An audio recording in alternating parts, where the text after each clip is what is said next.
Paalala, ang mga pangalan ng karakter ay minsan nagbabago base sa pinagkuhanan ko ng storya. Ngunit hindi ibig sabihin nito ay hindi totoo ang aking kwento. Bagamat minsan ay nagkakamali ako sa ilang pangyayari, iyon ay base lamang sa aking pagkaunawa. Ganun pa man, sinisikap kong ikwento ang isang serya ng anime sa malinaw at maayos na paraan.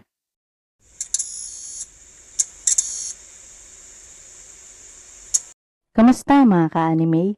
Sa videong ito, ay pag-uusapan natin ang anime series na Cyborg Kuri-chan. Pero bago yan, kung bago ka sa aking channel at mahilig ka sa usapang anime, make sure lang na nakasubscribe ka na at na-hit mo ng notification bell para hindi mo ma-miss ang mga future upload natin.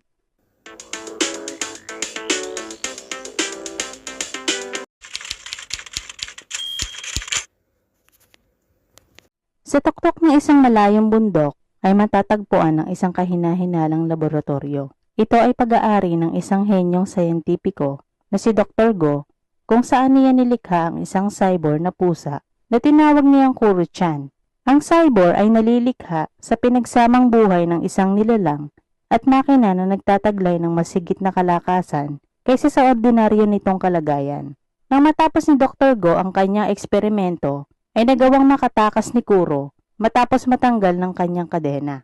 Sa nakaraan, si Kuro ay lalaking pusa na pagmamayari ng dalawang matandang mag-asawa na parating pinagtatangkaan ng mga masasamang tao. Sa mga ganito namang pagkakataon, ay parating pinagtatanggol ni Kuro ang mag-asawa, kaya naman palagi siyang bugbog sarado. Sa kabila nito ay naiibsan ng sakit ng kanyang katawan sa tuwing nakikita ni Kuro ang kanyang iniibig na aso na si Puli. Sa araw ng kaarawan ni Kuro ay masaya niyang dinalaw si Puli at pinagmasdan ito sa malayo. Sa araw na iyon ay naisa ng magtapat ni Kuro ng pag-ibig kay Puli nang biglang lumitaw ang isang sasakyan sa kanyang likuran at nagpakawala ng isang missile na naglalayong kidnapin si Kuro. Ito ay walang iba kung hindi si Dr. Go na nagnanais na pag-eksperimentohan si Kuro matapos niyang mabalitaan ang kagalingan nito sa pakikipaglaban laban sa mga masasamang tao. Nagawa naman itong iwasan ni Kuro na naging dahilan upang tumama ang missile kay Puli. Kaya naman mabilis din niyang hinabol ang missile upang hindi ito tamaan.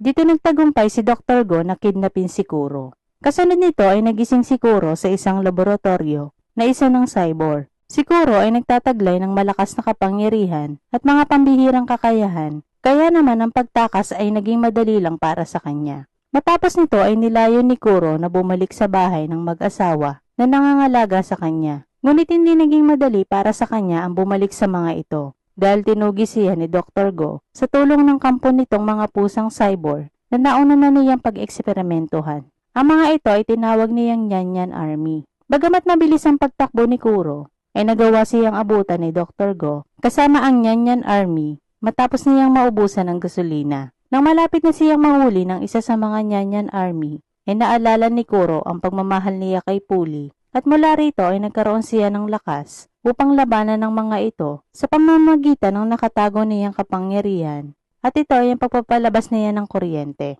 At upang tuluyan ng makaalis si Dr. Go ay pinalabas naman niya ang kanyang missile na naging napaka-epektibo upang umalis ang mga ito. Kung mapapansin, ang mga Nyan-Nyan Army ay madaling napapasunod ni Dr. Go sa kanyang kagustuhan. Ito ay dahil sa mga chips na nakaprograma sa kanilang utak. Bukod sa Nyan-Nyan Army ay nagawa din ni Dr. Go na gawing cyborg ang alaga niyang pusa na si Mi. Si Mi ay nakaprograma sa layunin ni Dr. Go na sakupin ang buong mundo. Sa kabilang banda, ang dahilan kung bakit hindi nakontrol ni Dr. Go si Kuro ay dahil nakalimutan niyang ikabit ang chip na dapat sana ay magbibigay sa kanya ng kalayaan na pasunurin ito sa kanyang nais. Samantala, na makabalik si Kuro sa kanilang bahay, ay kinailangan niyang maghanap ng damit upang hindi maginala ang matandang mag-asawa sa kanyang pagbabago. Matapos nito ay bumilik siya muli sa mag-asawa at umakto na isang ordinaryong pusa. Isang araw ay dinalaw ni Kuro ang tahanan ni Puli, ngunit hindi na niya ito nakita. Dito nalaman ni Kuro na si Puli ay inilipat na sa loob ng kanilang bahay matapos ang nakaraang insidente. Nang malaman nito ni Kuro ay malungkot siyang umalis, dala ang pangako na pipigilan niya si Dr. Go sa masasama nitong balak. Sa kabilang banda naman, habang nagsasagawa si Dr. Go ng panibagong plano kung papaano niya mahuhuli si Kuro, ay dumating si Mi at pinangako kay Dr. Go na siya na ang huhuli kay Kuro dahil nais niyang patunayan na siya ang pinakamalakas na cyborg sa buong mundo. Kasunod nito ay nagkaroon ng maraming paglalaban sina Mi at Kuro. Ngunit sa kasamaang palad ay parating natatalo si Mi hanggang sa sumuko na si Dr. Go sa pakikipaglaban at tinanggap ang kanyang pagkatalo. Nagpasya na lamang si Dr. Go na manatili sa bago niyang laboratorio upang mag-imbento ng ibang bagay.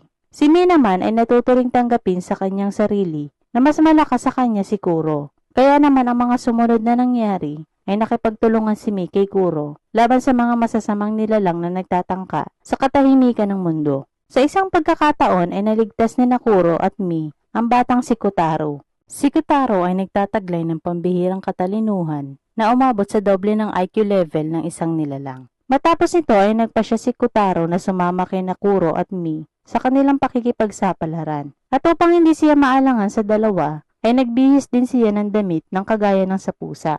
Tumulong din si Kotaro kay Dr. Go at Mi na ayusin ang bago nilang laboratorio. At sa pagsama niya kay Dr. Go, ay nalikha niya ang isang android na gawa sa lampara na may anyong kuneho. At ito ay pinangalanan niyang Nana. Si Nana ay nagpakita ng matinding interes kay Kuro. Bagamat palagi itong dinededman ni Kuro, ay makikita pa rin ang pagpapahalaga nito sa damdamin ni Nana. Sa paglao ng istorya ay maraming nakilala ang grupo ni Kuro na naging kasama rin nila sa kanilang pakikipagsapalaran. Kabilang rito ang magkasintahan na alien na sina Romeo at Juliet. Nakalaunan ay nagpakasal at nagkaroon ng anak. Nakasama rin nila ang isang leon na nagngangalang Dunk matapos itong tulungan ni Kotaro mula sa bingit ng kamatayan at upang mailigtas ito ay kinailangan ni Dr. Go na baguhin ito at gawing cyborg. Nagpatuloy naman ang serye sa pakikipagsapalaran ni Kuro at ng kanyang mga kasamahan sa pagtatanggol sa mundo laban sa mga alien at paminsan-minsan ay lumalabas din sila ng planeta upang sagupain ang iba pa nilang mga kalaban. Sa huli ay lumabas ang matinding kalaban ni Kuro na si Matatabi, ang kababata ni Kuro at dati niyang matalik na kaibigan. Ngunit dahil sa isang insidente ay nabulag ang isa nitong mata at mula noon ay tinuring na niyang kaaway si Kuro dahil dala niya ang paniniwala na pinabayaan siya nito. Kasunod nito ay nagkaroon ng matinding laban sa pagitan ni Kuro at Matatabi hanggang sa idineklarang panalo si Kuro at habang nasa mahinang kalagayan si Matatabi ay naitama ni Kuro ang mali nitong pagtingin sa kanya. Sana ay nagustuhan mo ang aking video. At kung nagustuhan mo, i-like mo na yan at i-share sa iyong mga kakilala. At kung may anime na gusto mong pag-usapan natin sa susunod, i-comment mo na yan sa baba at agad kong tutugunan. Hanggang sa muli, paalam!